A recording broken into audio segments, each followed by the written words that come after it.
guys, it's Kira from KiraWilliamsFitness.com, and today we are doing bird dog rows.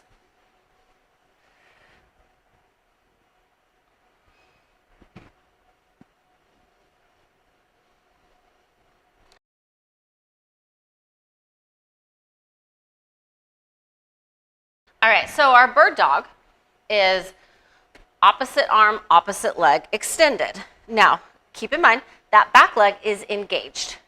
You can see it on this side. I am squeezing that glute. My hamstring is also engaged.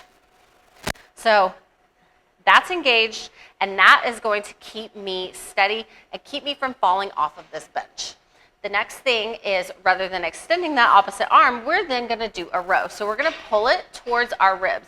Our elbow is going to come straight back behind us. So we can do that with a dumbbell, or we can do that with a kettlebell. The next thing is, I don't want you to sink down into that hip. I want you to stay active and engaged with the one that's on the bench as well as the one that's off the bench. Don't open up your torso, just pull to your low ribs and get that row in. So for more excellent exercises like this that creates stability and strength throughout your body,